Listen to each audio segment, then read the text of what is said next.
ladies and gentlemen, Garry Moore.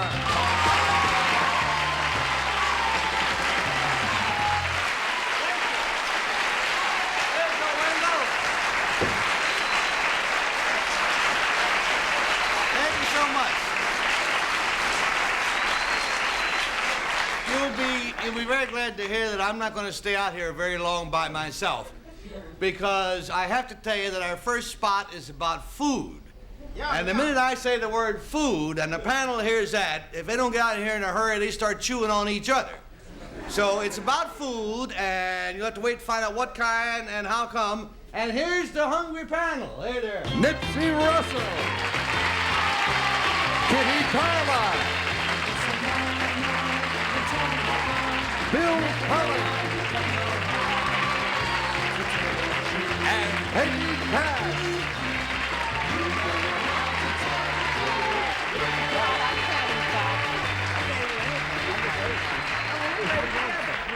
Panel, don't be shy. Dig in. Oh, boy. There are Good bread, good meat, good God. Chinese goodies in front of you. Peggy just put her cover on top of Bill's food. Yeah, I got a fingernail Oh, full. that's nice of it.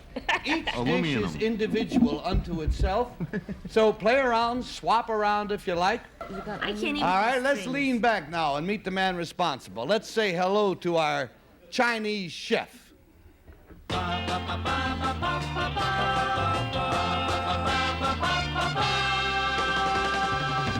Number 1, what is your name, please? My name is Stuart Berman. Number 2. My name is Stuart Berman. Number 3. My name is Stuart Berman. And here is Stuart Berman's Chinese Culinary Compendium. He says, I, Stuart Berman, cooked my way through graduate school. As a sort of a rent-a-chef, I prepared Chinese banquets to be served in people's homes. In front of Nipsey Russell is a platter which includes my hot and sour cucumbers in pickle-style slices and shredded chicken in peanut sauce. How does that go, Nips, the chicken and the peanut combination? Tastes very much like onions and cucumbers. Did it well, then. Kitty Carlisle is sampling anisette tea eggs and marinated deep-fried whiting. Any comments, madam? I changed with Bill. Well, you may have changed with Bill, but I'm going to read what it says here. I got enough trouble without you doing I got the shrimps. They're delicious. Well, good for you. Bill Cullen is nibbling on yellow Chinese radish and chilled marinated shrimp. No, that's what Kitty got. Thanks a lot, fellas. At Peggy's desk is a fresh-cooked helping of chicken and walnuts. Oh, good, too. Are you good? Delicious, and I don't swap. This is delicious. Just don't bite your knuckles. It's sort of like Thanksgiving with Chinese sauce, walnuts. What Bill has, either chicken salad or chocolate cake. I can't figure out. Anyhow, the affidavit continues to say, Chinese cooking and Chinese culture have always been a great interest of mine. Of course. I am named for John Leighton Stewart, the last American ambassador to China. My mother runs a Chinese restaurant in Washington, D.C., where the most illustrious takeout customer is President Richard M. Nixon. Signed, Stuart Berman.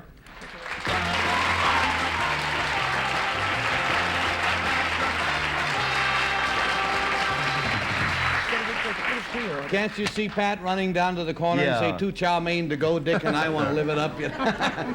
Friends, we'll be right back after a commercial or 2 or 12 and get right into this.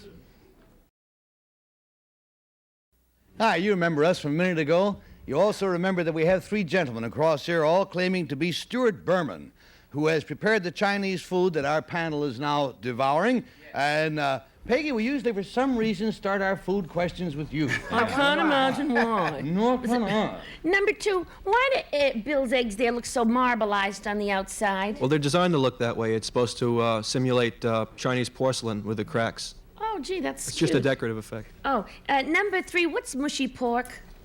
Mushy pork is pork that is mushy. I mean, Thank actually, you. And Bring in deduction. now, number 1, what kind of soup is served in a melon? I believe it's winter melon soup. Thank you. And number 2, why do the Chinese, the very sort of high-class Chinese, used to use ivory chopsticks? Well, just because ivory was more expensive than bamboo. And Thank you. Number 3, what is the difference between... No, number 1. What's the difference between Hunan, Sichuan, and Cantonese cooking? Sichuan cooking is the spicy cooking of China, and Hunan is also spicy, but it also has characteristics of other parts of China. It's somewhat similar to Cantonese food. That buzzer takes us down to Nipsey Russell. Didn't know I knew so much, huh? I remember her there with rice in her hair, but it wasn't her wedding night. We were in a Chinese restaurant and having a heck of a fight.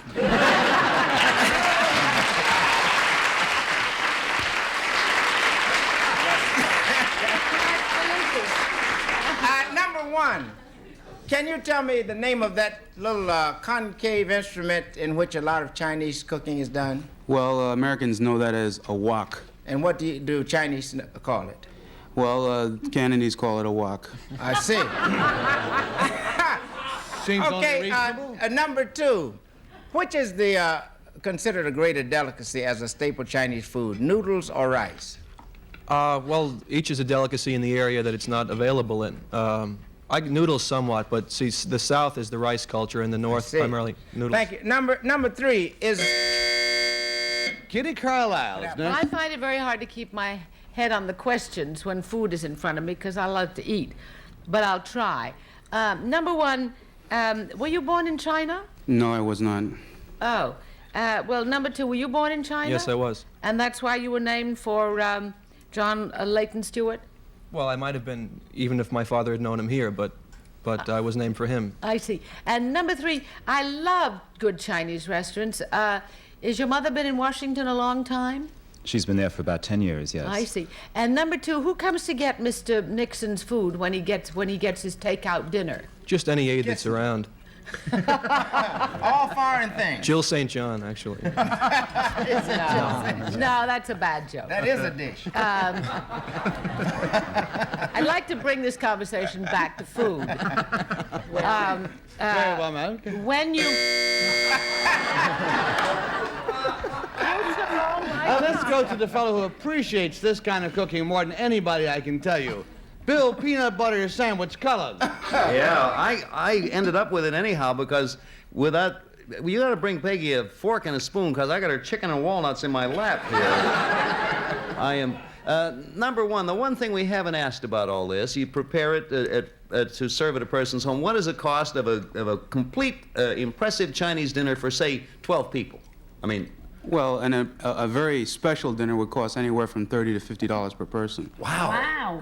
What do you, for 30, I'll stick with you, number 1. For $30 or $50 a person, what do you have that is so expensive there? Well, you have the exotic type dishes like Peking duck, which take 2 or 3 days of preparation, and you also have a great many carved things on the table. It's also very decorative. Number 2. I'm sorry. I was getting hungry just listening. The bell rang, and that means that you must put down your food, pick up your crayon, and mark your ballots, while the audience and I assess our own evaluation. Do we think it's number 1, or number 2, None of these. or number 3? As you might know, we pay $50 to each wrong vote. We pay $500 if all the votes are incorrect. And Peggy has just made up her mind. I did. Well, the thing is, I voted for number 2. However, I was always told that ivory chopsticks were used because if they were trying to poison the emperor, the chopsticks turned black if there was poison in them. Never heard that. Well, the cab driver told me, so I don't think it's really the gospel, but I believed it at the time. Hunan food is more spicy than Sichuan food, a man from Hunan told me. And number 3, mushy pork comes in a nice crepe. Anyway, I go with you 2. All righty, we got a 2 short. And what's Nipsey to say? Number 2 had some great answers, but I did hear somebody say once that Peking duck took a long time to prepare. So on that one answer alone, I went with number 1. Got a 1 and a 2, Kitty? I voted for number 2. I think his mother is the great chef, and he's the one that takes out the food. Got a pair of 2s, and there we go. Bill Cullen, what are you doing? I gotta disqualify myself. Why? My chopsticks are turning black. No. I wanted her to try to tell me something. Some rival MC. $50 a person, and you don't even get fortune cookies. In spite of that, number one seemed to me the one who knew the most, and for that reason, I dipped myself in my fried writing there. So we've got a pair of ones and a pair of twos, and here we go. Will the real Stuart Berman, whoever you are, please stand up. Come on, Stewie. There.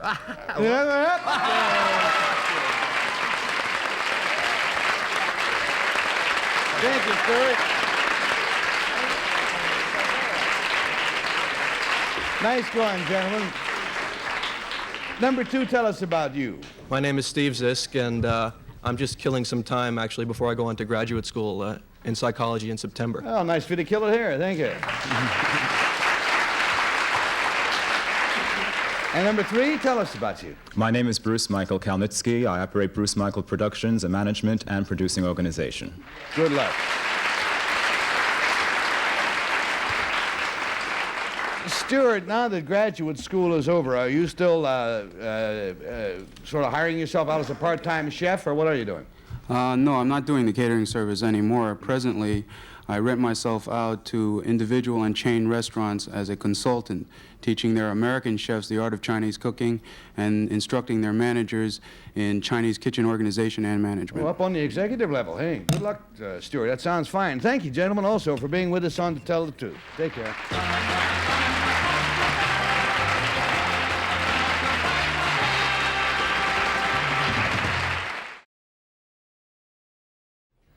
Now let's say hello to our expert on disasters.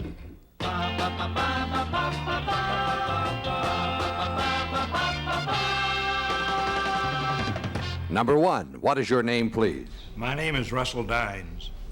Number two. My name is Russell Dines. Number three. My name is Russell Dines. And here is the disastrous document of Russell Dines. He says, I, Russell Dines, am the co-director of a disaster research center at a major university. It is our job to investigate such occurrences as earthquakes, hurricanes, floods, and tornadoes, and find out what really happens. We've discovered that people do not panic or go into shock. They do not engage in disorganized flight. Instead, they rise to the occasion and help each other in every possible way. Crime rates actually dip. The expected looting is at a minimum. All in all, people are at their best during a disaster. The popular misconception of disasters often come from false reports by the press. After an orderly evacuation during Hurricane Carlisle, one newspaper reported that the people had fled in panic, which was not true at all. And during the Alaskan earthquake of 1964, the press reported that 1,000 people were dead in Anchorage alone. In reality, the Anchorage death toll was 7. Signed, Russell Dines.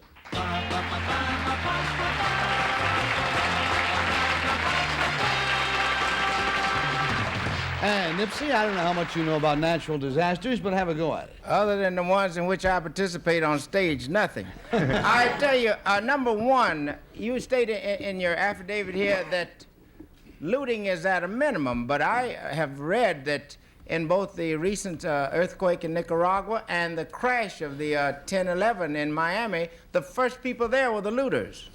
Well, these, again, I think by and large are false press reports. There may be some looting, but it's certainly not the problem that is usually implied. Thank you. Number two, when you say you and your staff determined this, how did you determine it? Did you just ask random people who had been at crash scenes or what? In a manner of speaking, yes. First we go in as observers after a disaster, and we talk to the people in charge, okay, the normal people in charge, because they're the normal people that take over in the event of a disaster. Again, public opinion to the contrary, maybe the Red Cross. Number three, how does one go about preparing people for such a disaster? New York, for example, is quite a highly populated city. Are there any warnings? Do we have any instructions as to what to do in case of something like an earthquake? No, we don't. Part of the problem is that people in control, civil defense people, don't want the public to panic when actually the public does not. Number one. Thank you, Nips, and there goes Kitty. Thank you. Number one, in the course of your investigation, what did you discover? During what kind of a disaster do people panic the most? Earthquake, fire, typhoons, whatever. Well, panic is a very rare phenomena. It probably occurs in a few situations, somewhat like theater fires. I see. Thank you. Number 2, is it not true that a lady, for instance, who runs out of a burning house will try to go back inside to rescue something as foolish as a sofa cushion? Again, that varies with individuals, and we don't usually look at this type of disaster in this manner. We're trying to see a general overall picture of how people act as a society. Thank you. Number 3, what will this do for the rest of us once you've determined how people behave? Well, it is already helping. Our information is provided to the civil defense authorities in major cities across the country. And Bill Cullen, what do you want to know? Number one, I ask you how you determined, for instance, that there was no looting when the press reported that there was. How did you determine that there wasn't? Well, there have been studies that have tried to follow this up very carefully in investigating all reports of looting. There are a number of reports of looting, but the question of whether they are authenticated is another thing. Well, number 2, as an example of the looting that was reported in the press and then shown in film during the Watts riots, the looting was actually shown. Were your findings other than that which we saw actually on the screen? Again, I might point out that looting and evidence of disaster is news, whereas non-looting and non-evidence of disaster is not news. Therefore, the media plays up that news aspect. That sells newspapers and media.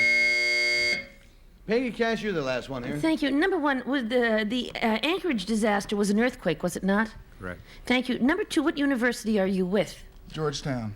Thank you. And number 3, which university are you with? University of Miami. And number 1, could you tell me which university you're with? Ohio State University. Okay. Now, number 2, isn't there a major United States university that specializes in earthquake predictions? Yes. What is that? Georgetown, also.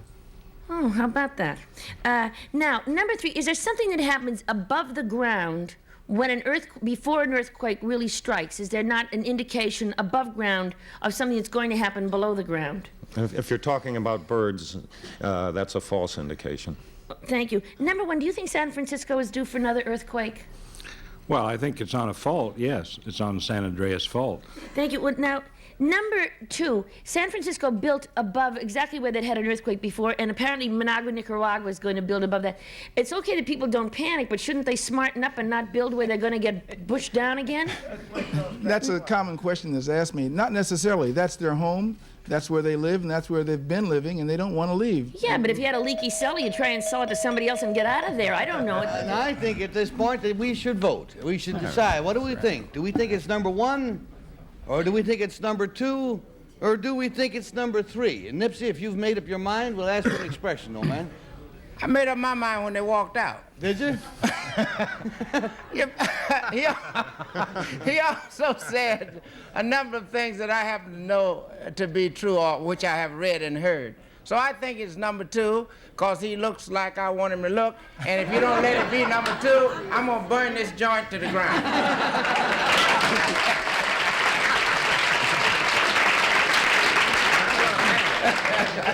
A solidarity vote for number 2.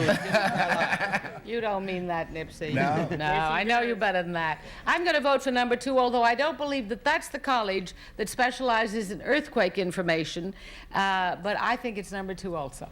All right, I got a pair of 2s showing. Bill Cullen, how are you going to go? Just for the record, if Nipsey does burn this joint to the ground, I'm not going to panic, because I've been wanting to do the same thing for a long time. In spite of the Georgetown and the seismographic, I was figured for him, but number 2 had the authority and the ability to speak about this. I went for him, too. We have a huge unanimity building up here. It's 3 for 2, and Peggy, you're looking devilish. You're going to go for No, but the somebody else. reason I voted for 2, which I You did vote for 2. is because the Jesuits have that big place at Weston that has the big seismograph thing, and they're connected to Georgetown in some faint way. So I voted for 2. You voted for the... Yeah, those guys specialize in earthquakes. You voted for the Jesuits, so Yeah. we have another case of solidarity here. I don't know how this voting is being done nowadays, but the votes are all in. Will the real Russell Dines please stand up? Hello, friends.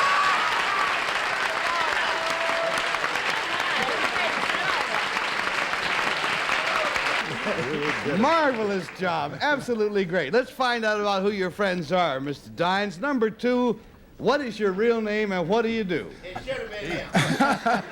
I'm Ed Jones, and I'm president of Apex Computer Services. And I'm also... Wait, you're also what? And I'm also an ex-member of the Count Basie Orchestra. I've been on your show. Now, number 3, sir, identify yourself. I am Walter Joyce, and I'm manager of communications for Philip Morris Incorporated. Good deal. Mr. Dines, I want to congratulate you and your team members. Nifty job. You cost us $500, cheerfully paid. Thank you, Russell, Dines, and Frank.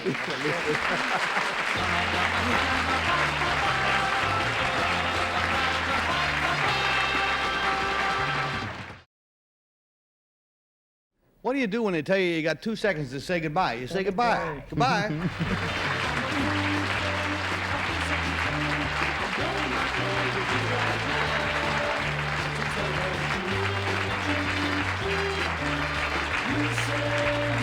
This is Bill Wendell speaking for To Tell the Truth, a Mark Goodson, Bill Todman production.